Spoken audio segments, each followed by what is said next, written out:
I still can't decide what hurt more, the sight of her or the fact that she didn't even notice me at first. I was standing near gate 14, coffee in hand, waiting for a delayed flight that I didn't even want to take anymore. Airports always felt like neutral ground to me, strangers passing through, no history, no secrets. That illusion died in seconds. She walked past me like I was nobody. My wife. The woman who told me, not even a month earlier, that her ex was completely out of her life. That there was nothing left, no contact, no reason to ever speak again. And yet there she was, laughing softly at something he said, standing just close enough that it didn't look accidental. The kind of closeness people pretend is normal when they know it isn't. I remember my body going cold before my mind even caught up. I didn't move. I just watched them drift toward the international departures area like I wasn't even part of the same world anymore. And the worst part? She looked happy. Not guilty. Not nervous.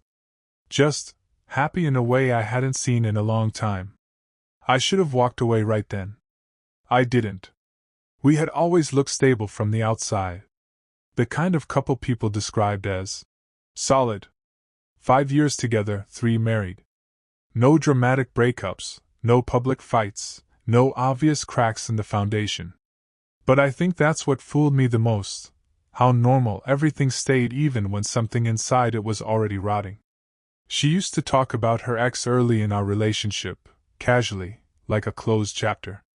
I never felt threatened. He was immature, a mistake, someone she outgrew. I believed her the way you believe background noise, without questioning it. We built routines instead of drama. Saturday groceries. Shared calendars. Quiet dinners when we were both too tired to talk much. It felt safe. Predictable. But looking back, there were tiny things I ignored. The way her phone always turned face down when she got a message. The way certain names made her briefly pause before answering. The sudden work trips that came with no detail. I told myself I was being paranoid. I told myself trust meant not digging. So I didn't dig. And somewhere in that silence, I think she learned I wouldn't. The ex wasn't gone. That much became clear later, though I refused to admit it at the time. There were subtle inconsistencies. She'd mention places she went that didn't line up with her schedule. Small contradictions that I couldn't quite prove but couldn't unhear either. When I asked, she'd smile in that calm, practiced way and say I was overthinking. And I believed her more than I believed myself. We had a rule: never invade each other's privacy. It sounded healthy when we agreed on it. Respectful. Mature. Now I see it was just a door left unlocked. I remember once asking her, almost jokingly, if she ever ran into him again what she'd do. She said, nothing. I wouldn't even talk to him. She didn't hesitate. That's what I clung to later when doubts started growing. That immediate answer. No pause.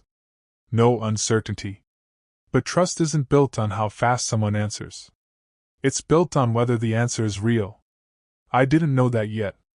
I was still living in the version of our marriage I wanted, not the one that was actually happening.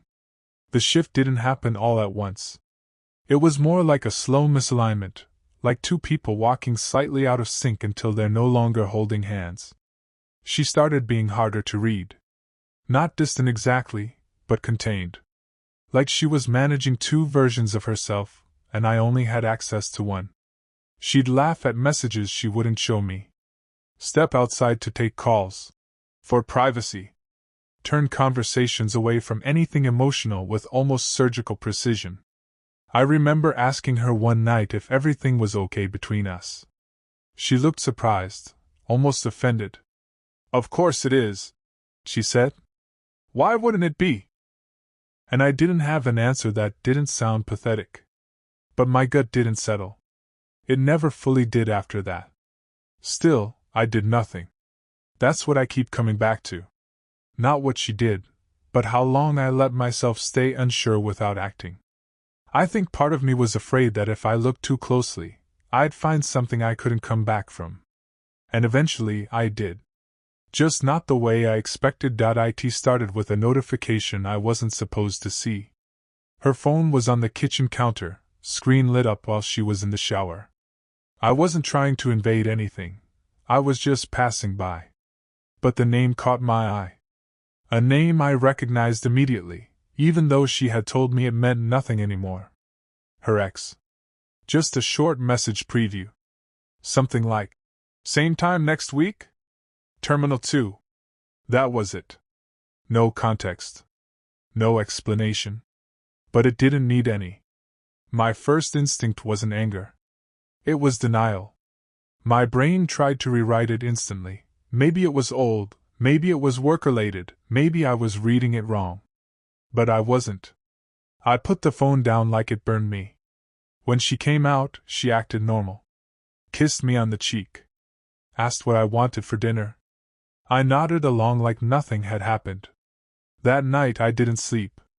I just listened to her breathing beside me, wondering how many versions of truth can exist in one bed before something breaks. I went to the airport because I told myself it was coincidence. That's the lie I still hate myself for believing. She had said she was going on a short work-related trip. No details, just a couple of days. I didn't question it out loud. I just remembered the message I saw. Terminal 2. So I went. I don't even know what I planned to do. Confront her? Confirm something I already knew. Part of me thought I'd see nothing and feel ridiculous. I almost wanted that more than the truth. But I saw them immediately. Her standing close to him again. Same ease. Same familiarity. Like time hadn't separated them at all. And then they kissed. Not a mistake. Not a greeting. Not ambiguous in any way that could be argued later in courtrooms of denial. A real kiss. My body moved before my mind did. I remember stepping forward, then stopping, like there was glass between us that I couldn't break without cutting myself open. She pulled back first. And she saw me. Her face changed instantly. The look she gave me wasn't shock. It was calculation. Like she was already choosing what version of events would survive the next 10 minutes. He said something to her, but I didn't hear it. My ears were full of static. People were moving around us like we were just another delay announcement, nothing important. She walked toward me. "Why are you here?" she asked. That was her first sentence. Not an apology. Not a denial. Just that. I remember laughing once, sharply, because my brain couldn't process anything else. "I think I should be asking you that," I said. Her expression didn't break. She just sighed like I was complicating something already resolved in her mind. "It's not what it looks like," she said. And I almost believed how calmly she said it, even though I had just watched it with my own eyes. That was the moment I realized truth doesn't always arrive as a confession. Sometimes it arrives as something you're expected to unsee. We didn't go home together that night. She stayed at the airport. Or maybe she left with him. I don't know. I stopped tracking details after a point because every detail felt like another layer of humiliation I couldn't process. When she finally came back the next day, she acted tired more than guilty. We sat in our living room like strangers trying to remember how furniture is used. "I was going to tell you," she said eventually. That sentence again. The one that always means it already happened. I asked her how long. She hesitated. That pause told me more than her answer did. "On and off," she said. I remember gripping the edge of the couch so hard my hands hurt. On and off. Like it was weather. Like it didn't involve betrayal. She tried to explain it like something emotional she had fallen into, something complicated. She said she felt seen again. That it wasn't planned. But she still showed up at Terminal 2. That's not falling. That's choosing. And I told her that. She didn't disagree. The worst part wasn't the betrayal itself. It was the revision of history that followed. She started rewriting our marriage in real time. Small comments like, "We've been distant for a while," or, "You've been checked out too." I kept thinking, When did my life become something she could edit? I asked her if she loved him. She didn't answer immediately.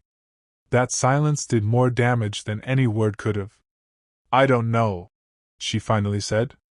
And I remember thinking how cruel it is to be the person someone comes back to when they're unsure about someone else. We started sleeping in separate rooms after that conversation, though neither of us said it officially. It just happened, like everything else falling apart, quietly, without ceremony. At night I'd lie awake replaying the airport. Not just what I saw, but what I missed before it. Every signal I ignored. Every instinct I dismissed. I kept asking myself if I would have stayed blind forever if I hadn't gone there. And I think the honest answer scares me more than the betrayal itself. When family got involved, everything got heavier. Her parents called first. Not mine. They asked for my side, which already implied a position had been chosen. I didn't want sides. I wanted reality to undo itself. She told them I misinterpreted things. That I had been under stress. That I was reacting emotionally. Hearing her reduce it like that made something inside me go quiet. My own family was angry in a different way. Protective. Loud. They wanted me to leave immediately, like love is something you can just extract cleanly. But I wasn't clean anymore. I was stuck in the middle of two narratives, one where I was the betrayed husband, and one where I was the unstable one imagining betrayal. And I hated that part of me still wanted her to say it wasn't real. Even after everything. Even after Terminal 2. That contradiction stayed in me like a splinter I couldn't remove. There's a specific kind of exhaustion that comes from not knowing what version of your life you're in. I stopped going to work properly. I stopped answering messages. I'd sit for hours doing nothing, just replaying conversations in my head, trying to find the exact moment things stopped being real. Sometimes I still missed her in a physical way, which felt like betrayal of myself. She moved into the guest room fully. We spoke only when necessary. Every interaction felt like walking through broken glass carefully arranged to look normal. I asked her once if she regretted it. She said, "I regret how it happened. Not what happened." That distinction stayed with me longer than anything else she said. At night I'd hear her moving around the house and feel like I was sharing space with a stranger who still knew all my routines. And I realized something terrifying. You don't just lose a person. You lose the version of yourself that existed with them. The consequences weren't dramatic in a cinematic way. No screaming matches every day. No big final explosion. It was worse than that. It was erosion. Friends stopped inviting us as a couple.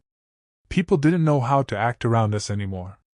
Every social interaction became a quiet question nobody wanted to ask out loud. Work became my only place of structure, but even there I was unreliable. She eventually stopped going out altogether. I think she was avoiding judgment. Or maybe she just didn't want to be seen as someone's wife anymore. We were still legally together, but socially we had already dissolved. One night I realized I hadn't heard her laugh in weeks. That hit me harder than the affair. Because betrayal is loud. Absence is quiet. And quiet things are what you notice too late. We separated officially after a conversation that lasted less than 10 minutes. No shouting. No dramatic declarations. Just two people confirming what had already happened in every possible way except paperwork. She packed slowly over several days. I didn't help. I didn't stop her. When she left, she hugged me. I remember that clearly because it confused me. It wasn't romantic. It wasn't cold either. It felt like closure she had already rehearsed. I didn't cry until after the door closed. Not because I still wanted her, but because I couldn't understand how something that big could end so quietly. I kept expecting regret to hit me later, but what came instead was emptiness. Like my life had been edited down, and I was still waiting for missing scenes to return. They didn't. After she left, the apartment became unbearable in ways I didn't expect. Not because of memories, but because of their absence. Everything felt paused mid-sentence. I stopped sleeping properly. I started forgetting meals. Days blurred together. She texted occasionally, practical things at first, then less and less. Eventually just silence. I saw them once more after that. Not together.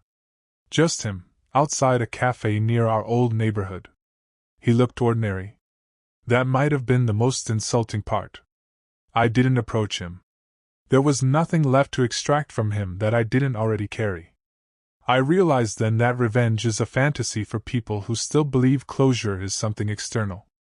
Mine wasn't going to come from confrontation.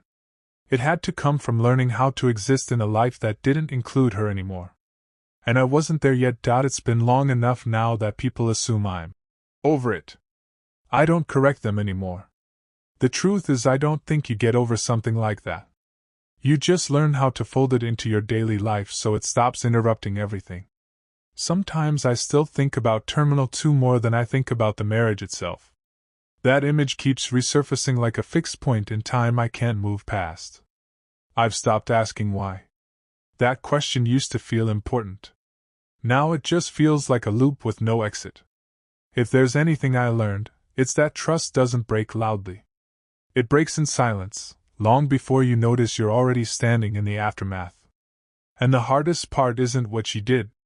It's realizing how many times I was already being shown the truth, and how carefully I looked away every time.